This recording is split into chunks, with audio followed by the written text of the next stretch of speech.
ማን ልበል? ማንነት እንኳን ለጊዜ ቆይሽ። አልማዝን እንደገደልሻትና ከወንድምሽ ጋር ተባብረሽ አርቃችሁ እንደቀበራችኋት ሙሉ መረጃ አለ።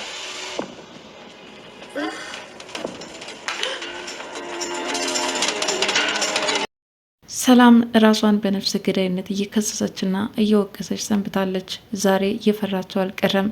አቶ ኃይሉ ከሳሚ ጋር በመነጋገር ስልክ እንዲደወልባትና ነፍሰ ገዳይ እንደሆነች በሕግ እንደምትጠየቅ ተዛተባት። ይህኔ ሰላም ራሷን ስታ ፌንት ነቅላ ወደቀች።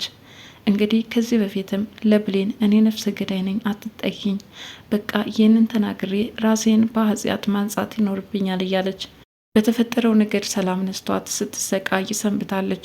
ይሄ ነገር ለአቶ ኃይሉና ለቃል ግን ሰርግና ምላሻቸው ነበረ። ምንም እንኳን አልማዝ በህይወት የተረፈች ቢሆንም በገንዘብ እንድትስማማና ከከተማ ውጭ እንድትወጣ ተደረገች።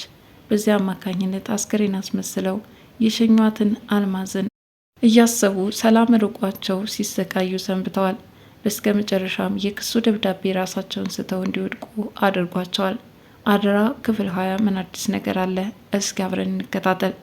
በባለፈው ክፍል አልማዝን ሽቶ ለማርከፍከፍ ቃል ወደ ክፍሏ ገብታ ነበረ።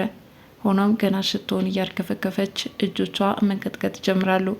ከተኛችበት ተነስታ ቀና ብላ ስትመለከት ካጠገቧ ቆሙት አቶ ኃይሉና ቃል ነበሩ።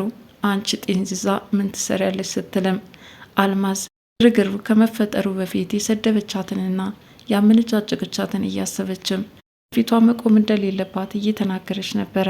አልማዝ አለሽ እንዴ? በህይወት ተርፋለች።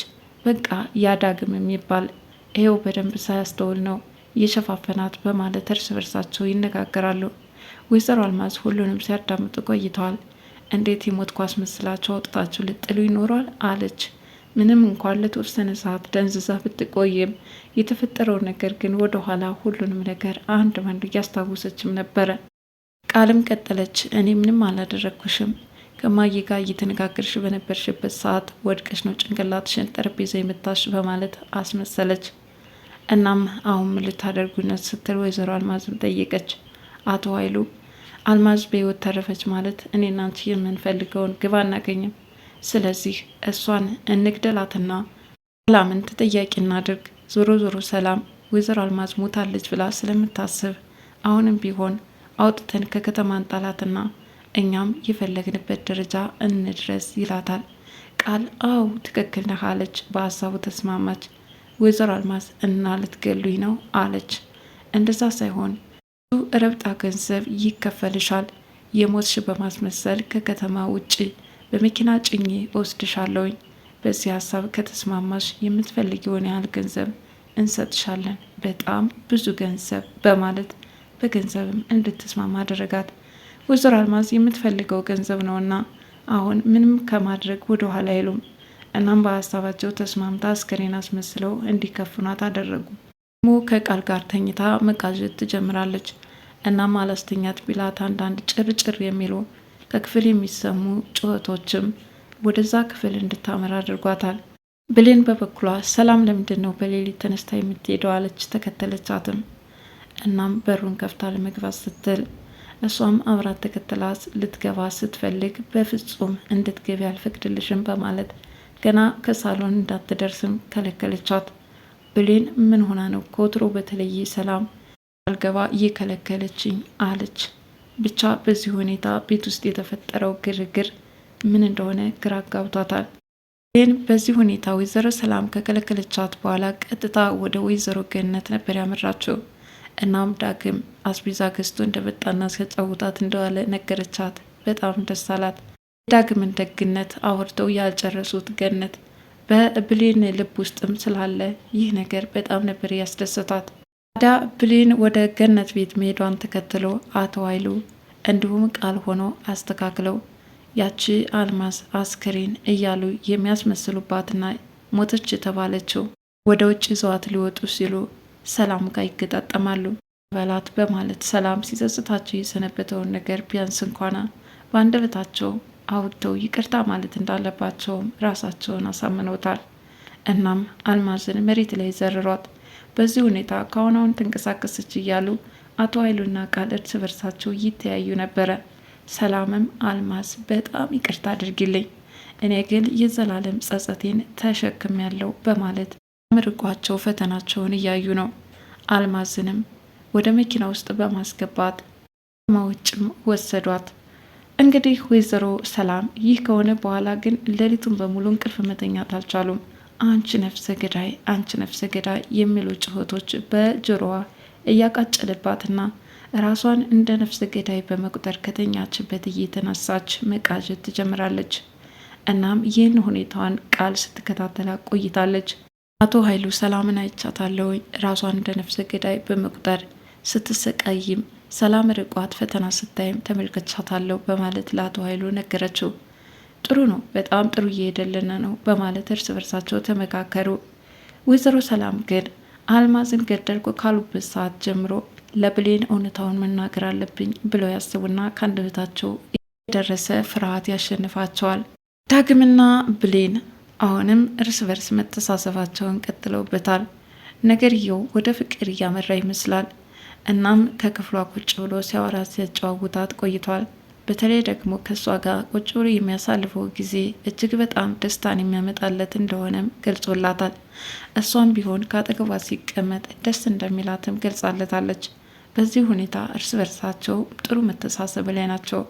በሌላ በኩል ሳሚ ከዚህ በፊት ቀጥራው ስለጠፋችበት ብሌን እያሰበ ቆይ አለቃትም እንኳን እሷ ይቅርና ማንም ከኔ ጋር እንዲህ ሊጫወትብኝና ሊያሾፍብኝ አይገባም፣ እናም ዋጋዋን እሰጣታለሁ እያለ ዝቶባታል።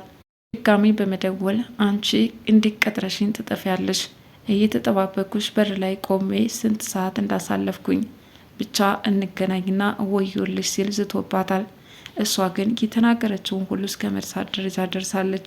ማንጋ ቀጠሮ እንዳዛባችና ቃል እንደገባችለትም ለማስታወስ አላስቻላትም። ግን ስትል ማንነቱንም ጠይቃለች። እሱም የሆነ ቀን ቸኮሌት እንዳመጣላትና እንደወደደችውም አሁንም መገናኘት እንደምትፈልግ እንደገለጸችለት ሲያስታውስም ነበር። በኋላ እነዚህ ነገሮችን ሲያነሳላት ብሌን ማስታወስ ትጀምራለች። ዳግምና ብሌን ሲጨዋወቱ ከቆዩ በኋላ ለምን ወደ ውጭ ወጥተን ንፋስ ተቀብለን አንመጣም ተባባሉ። እሷም በነገሩ ፈቃደኛ ሆና ጉዞ ሊጀምሩ ሲሉ ቃል ግን በር ላይ ቆማ በቅናት ትረድብን ብላለች። እናም የት ልትሄጂ ነው ስትል ጠይቃታለች። ወደ ውጭ መውጣት እንደምትፈልግ ከብሌን የሰማችው መልስ ነበረ። ቃል ይኸውልሽ አዝዤሻለሁኝ፣ ስራሽን ትተሽ የት ነው የምትሄጂው? ስራዬንማ ጨርሻለሁኝ፣ አሁን ወደ ውጭ ልወጣ ነው አለቻት። በፍጹም ሌላ ስራ አዝሻለሁኝ፣ ከእሱ ጋር እንድትሄጂ ማን ፈቀደልሽ? እያለች በንዴት በቅናት ርድብን ብላ ስትንጨረጨርም ነበር።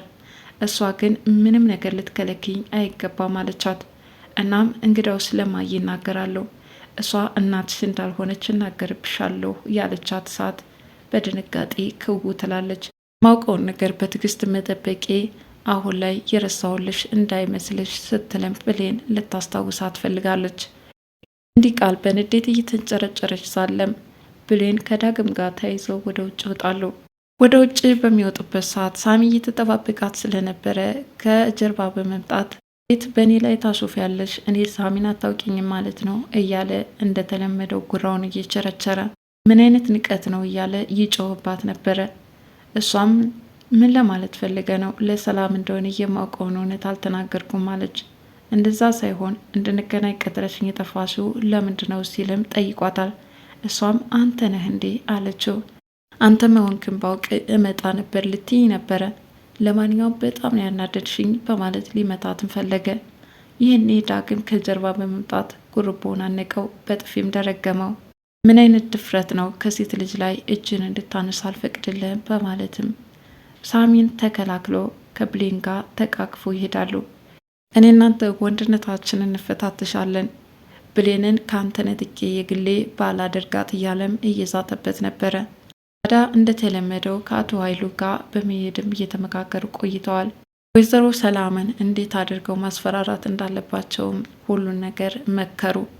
ከዛ በኋላ ለወይዘሮ ሰላም ስልክ በመደወል አልማዝን ከቤተሰቦች ጋር ተባብረሽ እንደገደልሻት ደርሼበታለሁ፣ እናም እጅሽን ለፖሊስ ትሰጫለች ሲልም ከባድ የሆነ ማስጠንቀቂያ ደርሶባታል። እኔ ብሌን ከዳግም ጋር ቆይታ እቤት ስትገባ ነበረ እንዲህ አይነት ግጥምጥሞች ዝን እንደገደለቻት ተደርጎ እየተነገረባት ሰላም ላይ ብሌን ሁሉንም ነገር ጠንቅቃ አውቃለች። እናም ቃል ካጠገቧ ሆና ምን እያለ ነው አለች፣ ምንም ነገር እንደማታውቅ አድርጋ። ወይዘሮ ሰላምን በሰማችው ነገር መቋቋም አቅቷት ራሷን ስታወደቀች። እንግዲህ ወይዘሮ ሰላም እስካሁን ስትደነባበርበት የቆየችውና እኔ ነፍሰ ገዳይ ነኝ ሰው አይደለውም እያለች ራሷን እየወቀሰች የቆየችበት ነገር ዛሬ ጉዳዩ ከህግ ደረጃ ደርሶ ራሷን ወደ ዘብጥያ እንደምትወርድ እያሰበች ነበረ። በድንጋጤ ሰውነቷ አርዶ ራሷን እስከ መሳት ደረጃ ያደርሳት። አቶ ኃይሉ ነገሩ እንዳሰቡ ይሄድላቸው ይመስላሉ። ለምንና እንዴት ወይዘሮ አልማዝ ከነቃች ወይዘሮ ሰላም ጥሩ የምስራች ይዞ ሲመጣ ለአቶ ኃይሉ ግን ራስ ምታት ነው እንዳልነው ሁሉ እነሱ ግን እንደሚፈልጉት ማስኬድ ችለዋል። እናም ዛሬ ላይ የሰላም ስቃይ እንዲሁ እንደቀጠለ ነው። ቤተሰብ ያሉ ከባድ ውስብስብ ፈተናዎች፣ በተለይ ደግሞ መልካም ሰው በመምሰል ለእህቱ የተቆረቆረ ወይም የሚወዳት በመምሰል አቶ ኃይሉ እንደሚፈልገው ነገሮችን እያዞራቸውና በዙሪያው ያሉ ሰዎችን በማሰለፍ የሰላምን ህይወት ስቃይ ውስጥ እንዲገባ አድርጎታል።